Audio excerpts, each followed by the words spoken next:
আসসালামু আলাইকুম প্রিয় ভার্সিটি অ্যাডমিশন শিক্ষার্থীরা এবং চাকরি প্রত্যাশী শিক্ষার্থীরা। আজকে আমরা আলোচনা করব বিসর্গ সন্ধি নিয়ে, যে বিসর্গ সন্ধি নিয়ে প্রতি বছরই বিভিন্ন পরীক্ষায় এখান থেকে প্রশ্ন হয়ে থাকে এবং বিসর্গ সন্ধিটা আমাদের কাছে খুব বেশি কঠিন মনে হয়, কিন্তু আমরা খুব সহজেই এই বিসর্গ সন্ধি আজকে শিখতে পারবো মাত্র একটা ট্রিক্স অ্যাপ্লাই করার পরে আমরা A to Z যত বিসর্গ সন্ধি আছে সবগুলাই খুব ইজিলি আমরা অ্যান্সার করতে পারবো। তাহলে দেখা যাক আমাদের ট্রিক্সটা। আমাদের আজকের ট্রিক্সটা হচ্ছে 300 বিসর্গ সন্ধি করার ক্ষেত্রে আমাদের মাত্র একটা সূত্র মনে রাখতে হবে, সেটা হচ্ছে 300 বিসর্গ। 300 বলতে কি বোঝানো হয়েছে? তিনটা স, তালব্য স, মূর্ধন্য স, দন্ত স। এরপরে ওকার র এর মতো আরো দুটা সব বর্ণ আছে উচ্চারিত হয়, যেটা হচ্ছে রেফ এবং রফালা। আমরা যখন বিসর্গ সন্ধি করব সর্বপ্রথম আমাদের যে শব্দটা থাকবে সেটাকে এমনভাবে আমরা ভাগ করব যাতে দুইটা শব্দেরই আলাদা আলাদা অর্থ থাকে।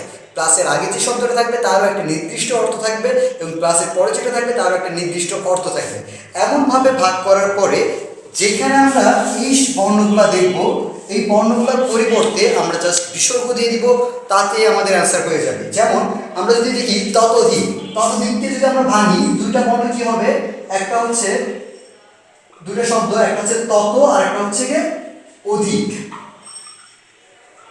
একটা হচ্ছে তত আর একটা হচ্ছে অধিক। তো আমরা কি বলেছিলাম, যেখানে আমরা ওকার দেখব, ওকারের পরিবর্তে আমরা কি দিয়ে দিব? বিসর্গ দিয়ে দিব। তাহলে আমাদের অ্যান্সারটা কি হচ্ছে? তত প্লাস অধিক। ওকে, এর পরবর্তী আমরা যদি দেখি মনোবিজ্ঞানের মাঝে কি আছে? ওকার আছে। তাহলে এই ওকারের পরিবর্তে আমরা কি দিয়ে দিব? ওকারের পরিবর্তে আমরা বিসর্গ দিয়ে দিব। দেখা যায় মন বিসর্গ প্লাস বিজ্ঞান। একইভাবে আমরা যদি আবিষ্কারটা করি, আবিষ্কারটা কি হচ্ছে? আবিষ্কারের এই যে মাঝে কি আছে? পেট কাটা মূর্ধন্য ষ। তো এই মূর্ধন্য ষের পরিবর্তে আমরা বিসর্গ দিয়ে দিব। যেমন আবি বিসর্গ প্লাস কার। বাকি যে দুইটা আছে অবশ্যই এই দুটার কমেন্ট বক্সে আপনারা নিজেরাই অ্যান্সার করবেন। এছাড়াও যদি বাংলা ব্যাকরণে কারো কোনো সমস্যা থেকে থাকে অবশ্যই আমাদের জানাবেন, আমরা সেই বিষয়ে ভিডিও দেওয়ার চেষ্টা করব। এবং বাংলা গ্রামার অনেক ইজিভাবে শেখা যায়, তার বিভিন্ন ট্রিক্স আমি আপনাদের সাথে শেয়ার করব। আর অবশ্যই যদি ভিডিওটা ভালো অবশ্যই শেয়ার করবেন এবং শেয়ার করে টাইমলাইন রেখে দেবেন, যে কোনো পরীক্ষার আগে একবার দেখে নিলে আশা করি বিসর্গ সন্ধি নিয়ে আপনাদের সম্পূর্ণ কনফিউশন ক্লিয়ার হয়ে যাবে। ভালো থাকবেন, সবাইকে অনেক অনেক ধন্যবাদ। আসসালামু আলাইকুম।